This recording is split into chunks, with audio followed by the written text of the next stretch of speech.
काम करते करते ही रुचि ने समय का अनुमान लगाया।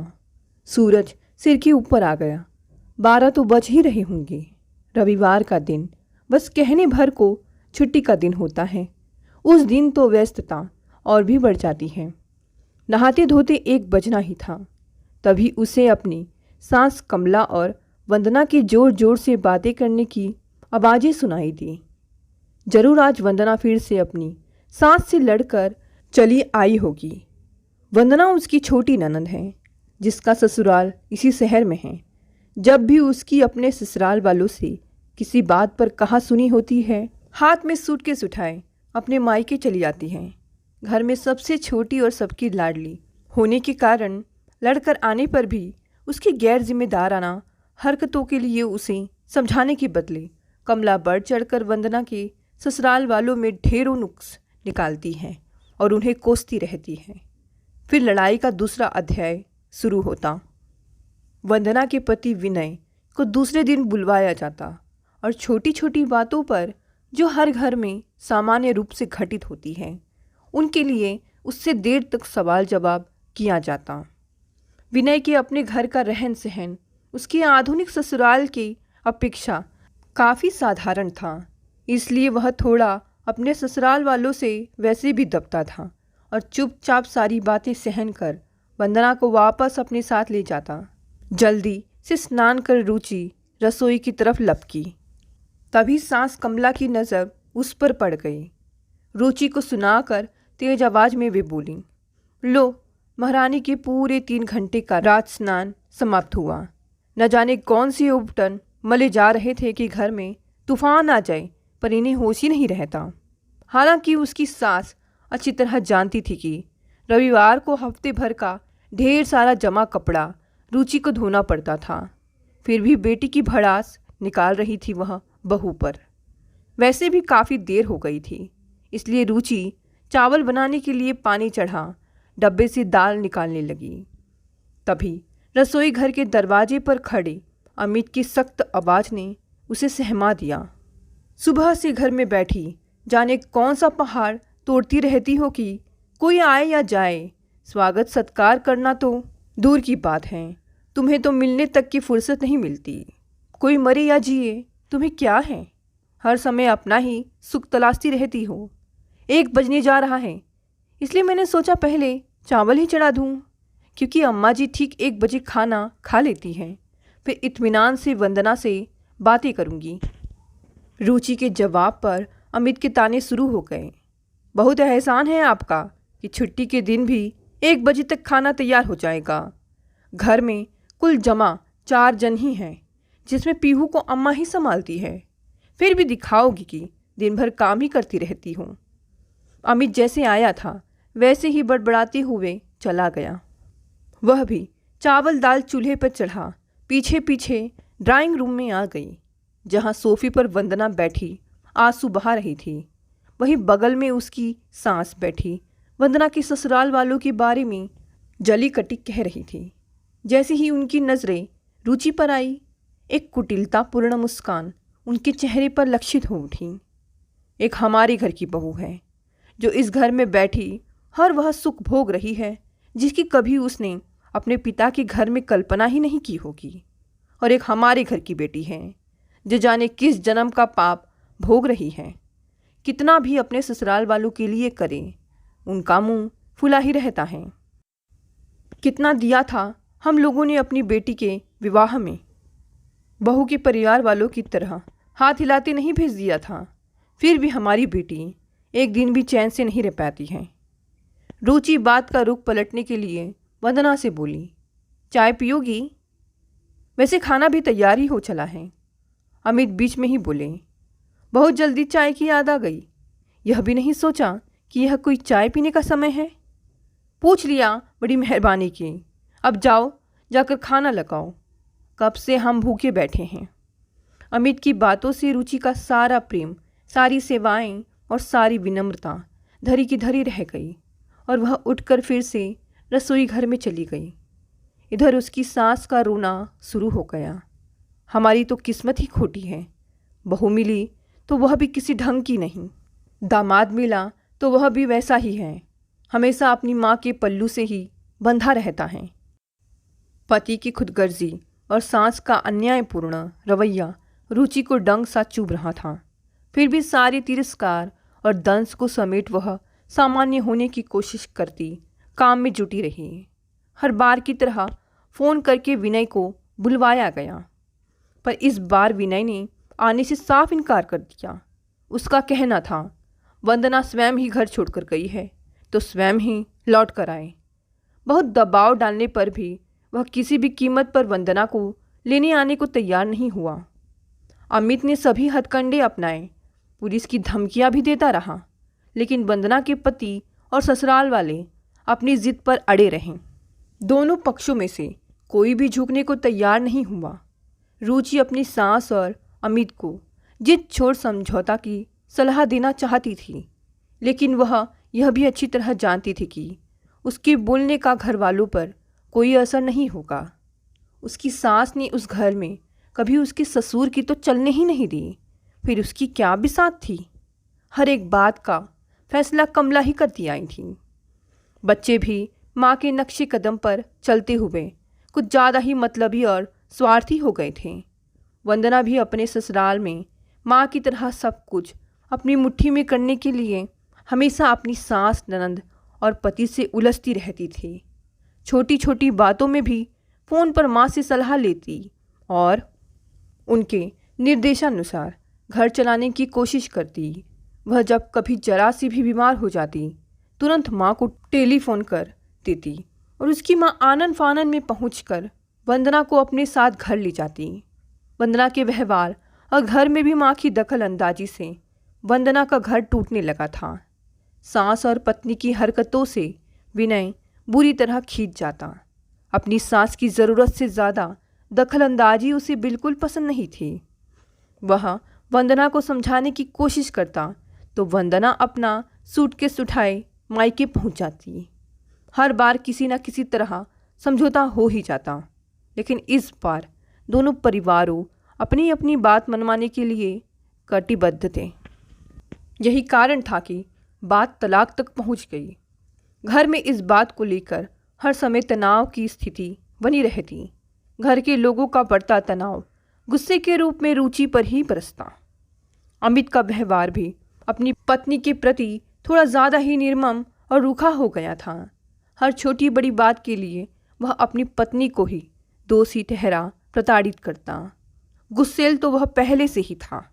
बढ़ती परेशानी ने उसे निष्ठुर और अमानवीय बना दिया था। एक दिन दाल में नमक तेज हो जाने पर अमित इतना क्रोधित हो गया कि रुचि को गुस्से के मारे इतने जोर से धक्का दिया कि वह सीधे दीवार से जा टकराई और उसके सिर पर गहरी चोट लग गई। रुचि दुखी मन से अपने कमरे में चली गई। सिर पर लगे चोट से ज़्यादा मन पर लगा प्रहार उसे बेचैन कर रहा था। रोते रोते कब आंख लग गई पता ही नहीं चला। तभी अपने सिर के ऊपर उसे किसी के हाथों का कोमल स्पर्श महसूस हुआ। उसकी नज़र सामने बैठी वंदना पर गई। जाने कब से बाहर बैठी थी, उसे आभास तक नहीं हुआ। वंदना धीरे धीरे उसका सिर दबाने लगी। बरबस मिली सहानुभूति से उसकी आंखें भर आई। वंदना ने ही चुप्पी तोड़ी।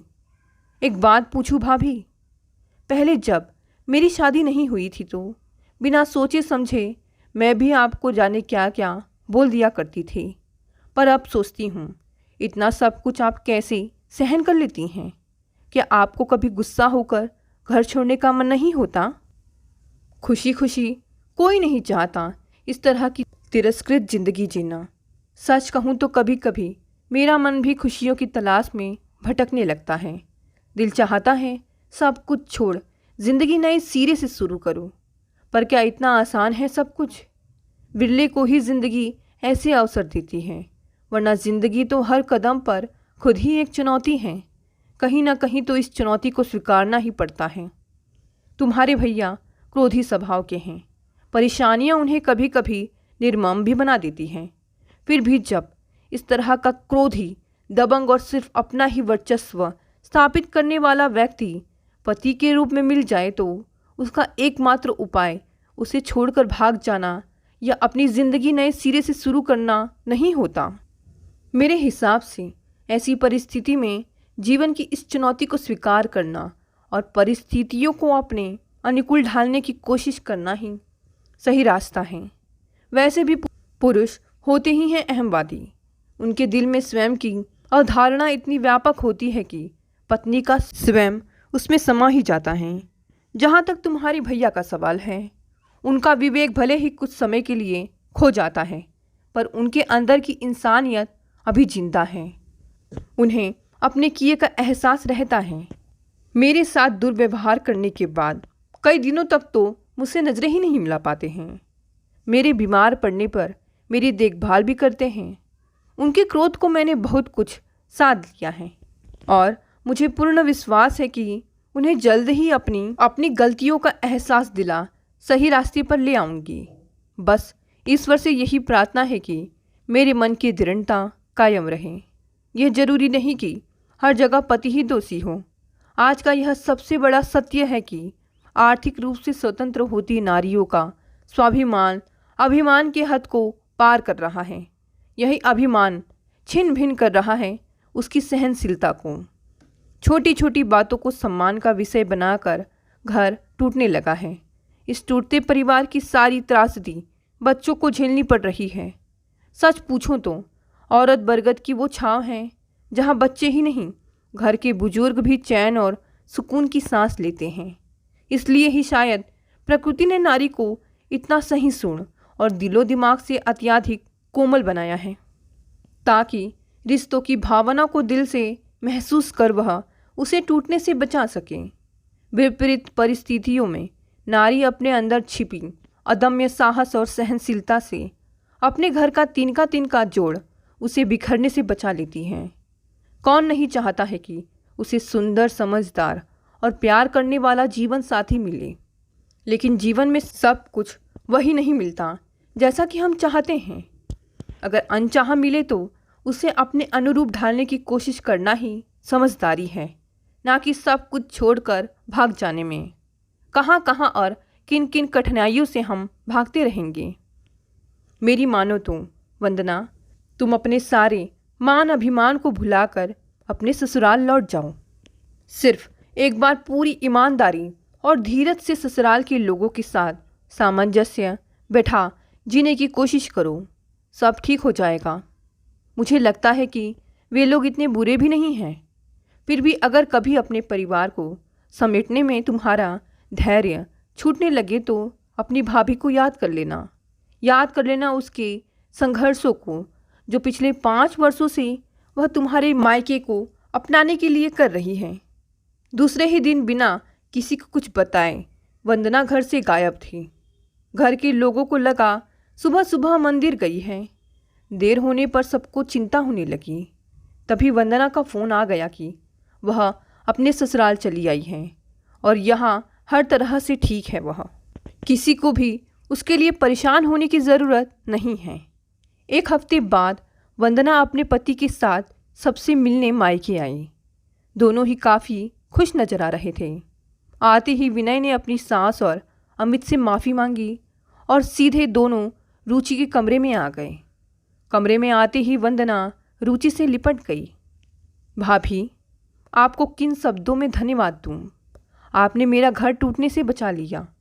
आप नहीं होती तो ज़िंदगी में ना जाने में कितने कष्ट झेलती, इसका मुझे खुद भी अंदाज़ा नहीं। खाने की टेबल पर वंदना अपनी माँ से बोली, माँ, आज से आप मेरी कोई चिंता नहीं करेंगी। मैं अपना घर अपने हिसाब से चलाऊंगी। अगर आपको किसी की चिंता करनी है तो भाभी की कीजिए, तभी इस घर में सच्ची शांति आएगी। अगर आप लोगों का निष्ठुर व्यवहार सहते सहते कहीं भाभी टूट गई तो यह घर पूरी तरह उजड़ जाएगा। मेरी सास से तो आप आशा रखती हैं कि वह आपकी बेटी को अपनी बेटी समझें, आपकी बेटी के अधिकार को समझे, तो फिर इन्हीं सब बातों से आप भाभी को क्यों वंचित रखती हैं। भैया से भी मैं यही कहूँगी कि जितनी नसीहतें आप विनय को देते हैं, वे सारी की सारी नसीहतें खुद आपको भी याद रखनी चाहिए। भाभी की सहनशीलता को आप लोग उनकी कमजोरी मत समझिए। रिश्तों को बचाने की जिम्मेदारी सिर्फ उन्हीं पर नहीं है। पत्नी एक बंधन मात्र नहीं होती, वो तो ईश्वर, समाज, कुटुंब और माता पिता के आशीर्वाद से पति और परिवार को जोड़कर रखने वाली सेतु है, जिसके मानसिक रूप से टूटते ही सब कुछ टूटकर बिखर जाता है। थोड़ी देर के लिए खाने के टेबल पर निःशब्द शांति छा गई, मानो सभी के अंदर विचारों का मंथन चल रहा हो। वंदना के ससुराल जाते ही अमित रुचि को डॉक्टर के पास ले जाने की जिद करने लगा। रुचि के बार बार मना करने पर वह मानने को तैयार नहीं था। तभी कमला बोली, अगर बहू डॉक्टर के पास नहीं जाना चाहती है तो उसे कहीं और दूसरी जगह घुमा ला। मैं आज खाना खुद ही बनाऊंगी, और हाँ, पीहू भी मेरे पास ही रहेगी। रुचि को आज पहली बार लगा कि लोग ठीक ही कहते हैं। अगर पूरी लगन और निष्ठा से कोई काम को पूरा करने के लिए ठान ले तो जिंदगी जरूर उसे एक मौका देती है। अपने काम को पूरा करने के लिए बस ज़रूरत होती है थोड़े धैर्य की। दोस्तों, ये छोटी सी कहानी यहीं समाप्त हो गई। अगर कहानी पसंद आई तो इसे लाइक, शेयर, कमेंट करें। साथ ही साथ अगर आप नए हैं तो इस चैनल को भी सब्सक्राइब कर लें। धन्यवाद दोस्तों, मिलते हैं अगली नई कहानी से।